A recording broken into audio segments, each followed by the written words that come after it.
constitucionalidad contra esta ley. Vamos a hablar ahora ya no con un constitucionalista, sino con un abogado penalista, el doctor Iván Meini, profesor universitario y miembro del estudio de abogados Payé. Señor Meini, muy buenas noches, gracias por estar con nosotros. Muy buenas noches. Bueno, tenemos muchas modificaciones en la normatividad penal, lo cual no sorprende a nadie, porque hay un clima de emergencia, hay una situación de malestar generalizada y un auge de la criminalidad. ¿Qué de lo que se ha actuado legislativamente hasta ahora le parece a usted que es útil para hacer frente a la criminalidad y a la delincuencia? Desde el punto de vista de las modificaciones legales que se han producido en los últimos días, teniendo como justificación el combate a la criminalidad, a la extorsión o generar un mayor clima de seguridad ciudadana, honestamente creo que ninguna de las modificaciones contribuye.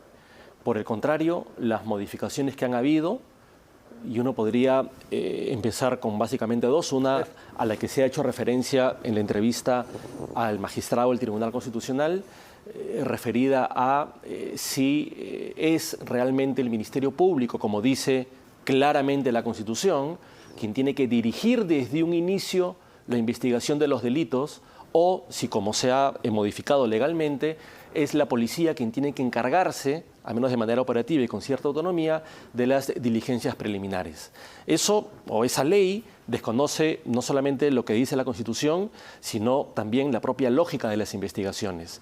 La investigación criminal es una investigación jurídica que ciertamente necesita un brazo operativo con mucha experiencia y mucha capacidad que tiene que ser ejecutado por la policía.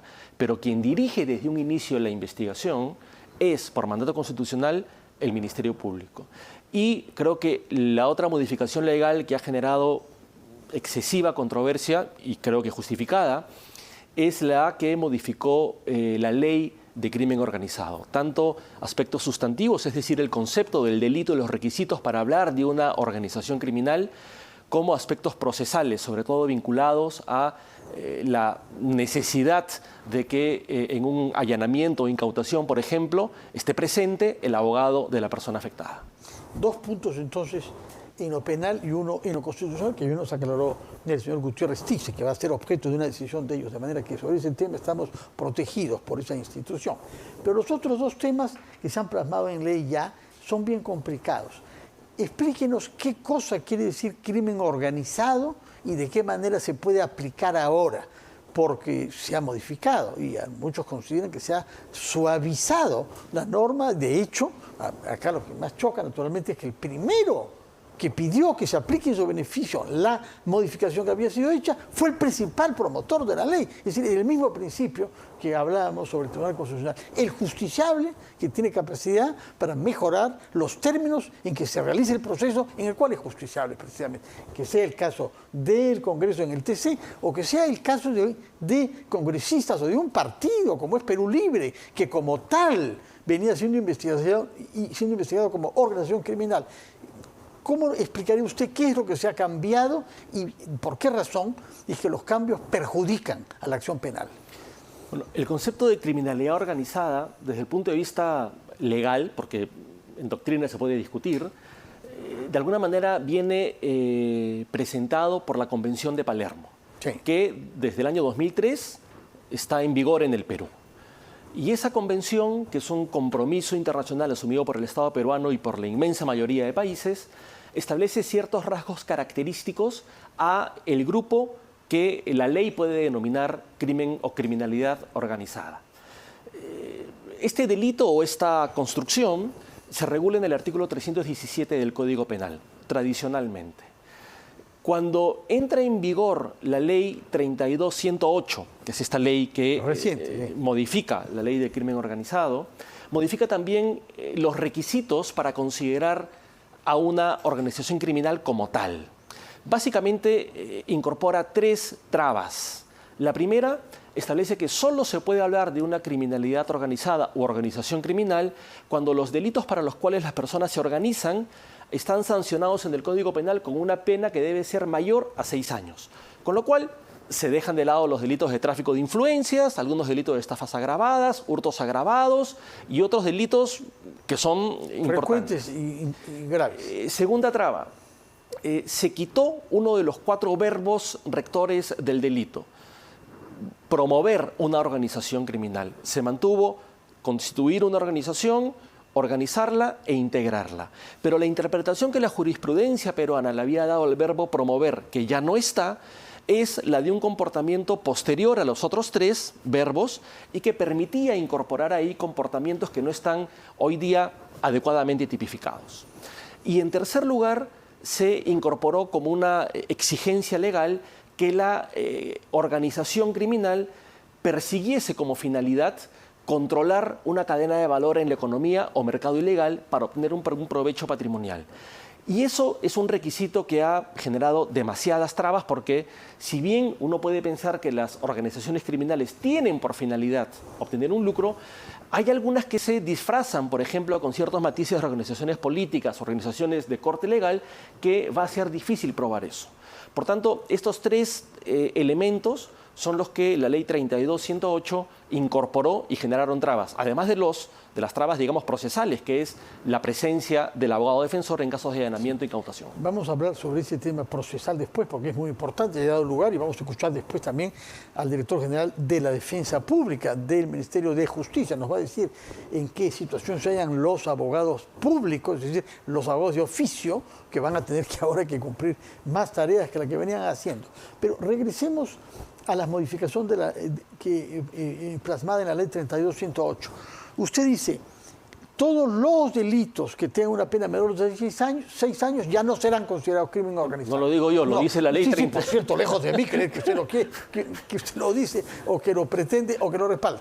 Pero eso lo dice la ley. Nos ha dicho que la ley ha establecido eso. ¿Cuáles delitos en concreto se ven beneficiados por esta mansedumbre del legislador? Hay varios delitos.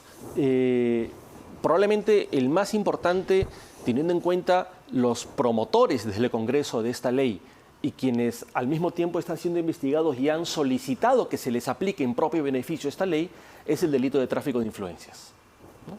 Ese delito, la pena en su formulación básica no supera los 6 años. Por tanto, antes era un delito que podían cometer las organizaciones criminales y hoy día, a la luz de la vigencia de esta ley, ya no. Por eso, por ejemplo, es que el día de ayer el juez Richard Concepción Carhuancho ha emitido una resolución declarando que en su concepto la ley 32.108 no supera el test de constitucionalidad ni de convencionalidad, porque dicho en pocas palabras sería una ley con nombre propio. Habría sido promovida por el señor Valdemar Cerrón y el grupo político al que pertenece, y pocos días después él invoca esa ley para que le beneficie en la investigación, aunque ciertamente el juez Chávez Tamariz, encargado de resolver, la inaplicó, y el fallo que se ha conocido ayer del juez Richard Concepción Carhuancho es del caso de el señor Nicanor Boluarte, aunque en un incidente no... Los Guayquis, ¿no? Los Guayquis, pero en un incidente no promovido por él, sino por otra investigada, donde pedía que se archive la investigación porque el tráfico de influencias ya no es una un funcionaria delito, de Caliwarma, ¿no? Efectivamente, la señora Herrera. Sí. Y lo que ha contestado el juez Concepción Carhuancho, haciendo una revisión de la Constitución y de la Convención de Derechos Humanos, la Convención Americana, es que esta ley se inaplica al caso concreto, porque, entre otras cosas, es una ley con nombre propio.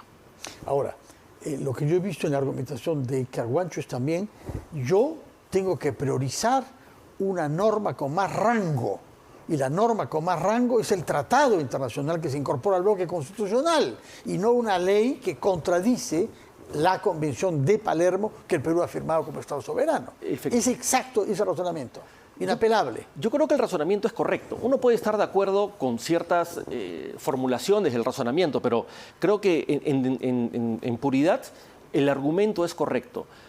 Una ley como la 32.108 que modifica de esa manera el concepto de criminalidad organizada, intentando justificar esas modificaciones en que con eso se va a contribuir a la lucha contra la criminalidad organizada y se va a evitar que se judicialice la política, no cumple con el estándar constitucional ni con el estándar convencional. Vulnera, al menos en mi concepto, ciertamente la garantía de que una ley no puede ser con nombre propia. Vulnera los compromisos... Pero eso no se puede afirmar, eso no es tan apodíctico como el test de convencionalidad. Digamos... Que es atribuir una intención. el que haya sido hecho con un nombre propio, que se beneficie a la persona que la promovió, eso es objetivo, pero la motivación, eso es difícil de atribuir, ¿no? Pero, digamos, es complicado probar una motivación, pero hay ciertos hechos que pueden sugerir cuál esta ha sido.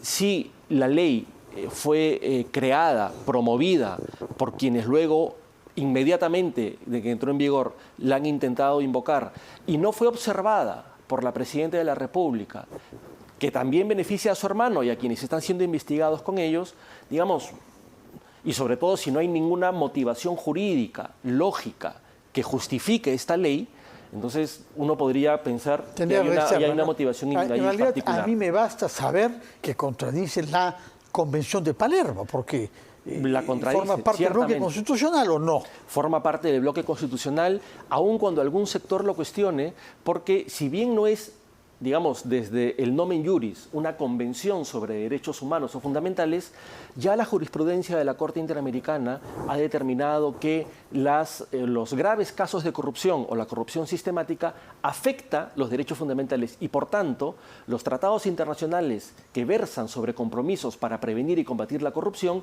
tienen también incidencia en derechos fundamentales. Ahora, hay otro hecho que es interesante de recordar, que hay otra personalidad que ha buscado acogerse rápidamente a esta ley, uno de los prófugos de la justicia más astutos que haya, 2 veces prófugo, el señor Inostroza. Efectivamente. Ha hecho valer esa ley en su beneficio. Explíquenos por qué. Porque los delitos que se le imputan no serían ya típicos con este nuevo marco normativo, ¿no? Y habrá que esperar a ver qué es lo que responde el juez que tiene que resolver ese pedido. Pero por lo pronto, si uno revisa los pronunciamientos judiciales sobre la ley, tenemos, por ejemplo, que el juez Chávez Tamariz la inaplicó. Para el caso, eso, efectivamente, de los hermanos Cerrón. El juez Richard Concepción Carguancho la ha inaplicado. Pero la Corte Suprema, en un recurso de casación de hace algunos pocos días, sí la aplicó. Consideró que no era... ¿Respecto de qué caso? De también, digamos, de un incidente, de una casación en el que tenía que pronunciarse sobre la vigencia de esa ley. Y ha dicho que esa ley, digamos, al menos se puede entre líneas leer, no es inconstitucional ni contraviene la convencionalidad, por eso la ha aplicado, ¿no? Muy bien, yo quisiera preguntarle antes de despedirnos sobre el allanamiento. ¿Cómo se hacía antes el allanamiento y cómo se va a hacer ahora? Porque ha habido mucha polémica en torno a eso. Está claro que han buscado complicar la acción de la Fiscalía y la Justicia, porque va a ser más difícil hacerlo. Yo, como me lo he preguntado en otra oportunidad, si hubiera habido que respetar ese tipo de normas cuando se ingresó al domicilio de Abimael Guzmán, hubiera habido que preguntar si tenía un abogado o buscar que se presente un abogado de oficio. No es lo mismo, naturalmente, que los allanamientos decididos por la justicia ahora, pero cuéntenos, por favor, qué modificación se ha producido respecto del allanamiento. Que la ley 32.108 exige la presencia del abogado defensor de la persona afectada para que la diligencia de allanamiento, que es una diligencia que cuenta con orden judicial, no es solamente una decisión fiscal, pueda llevarse a cabo. Y eso, hemos conocido, ha generado muchas trabas. Se demora 4 horas en presentarse el abogado, perturbando totalmente el allanamiento y dando posibilidad al allanado. Se puede poner a buen recaudo las pruebas que la Fiscalía necesita.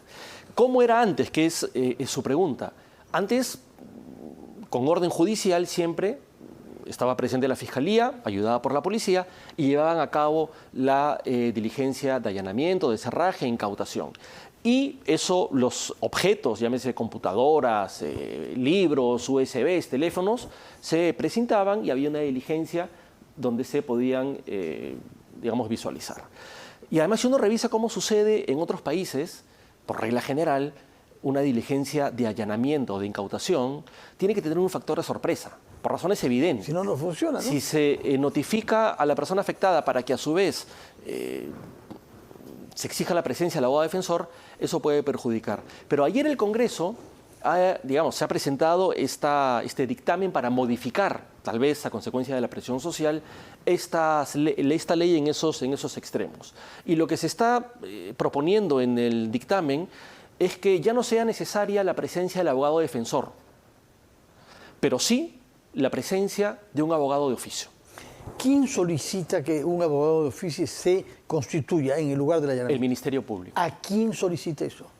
a la defensa pública. Al Ministerio de Justicia. Tendrá que... O sea, el Poder Ejecutivo. Así es. El Poder Ejecutivo va a estar al tanto de un operativo que eventualmente se puede hacer contra sus intereses. Efectivamente. Y va a tener tiempo para informar. Hay que ser acá suficientemente suspicaces, ¿no? Si uno tiene que informar, pedir a la autoridad, oye, mándame un abogado, pues estamos ventilando esto. En realidad, la Oficina de Defensa Pública del Estado tiene, aunque pertenece al Ministerio de Justicia y por tanto el Ejecutivo, en su línea de trabajo tiene cierta autonomía, pero en esa línea de autonomía lo lógico también es pensar que el abogado de oficio de turno al que le toque asistir tendrá que comunicar a su inmediato superior. Muy bien, doctor Iván Meini, abogado penalista, muchas gracias por aclararnos algunos puntos, aunque eso no disipa naturalmente nuestra inquietud y nuestro deseo de que la legislación penal se adapte a la amenaza que estamos sufriendo, en vez de mostrar más flexibilidad y más mansedumbre, si cabe la expresión. Si usted me lo permite, don Fernando, solamente 2 segundos. Usted al principio me preguntó acerca de los cambios legislativos. Probablemente no sea necesario pensar en cambios legislativos, siempre se puede mejorar la ley. Pero lo que más se necesita son cambios en la preparación de los efectivos policiales, en inteligencia y en cómo llevar a cabo los trabajos precisamente de seguimiento de organizaciones criminales. Y ciertamente se puede criticar alguna ley, pero lo importante parece estar por otro lado. Ciertamente, la inteligencia policial y los recursos para que la policía actúe con eficacia como sabe hacer y como han hecho en otras oportunidades. Iván Meini, abogado penalista, muchas gracias por su presencia acá y muy buenas noches.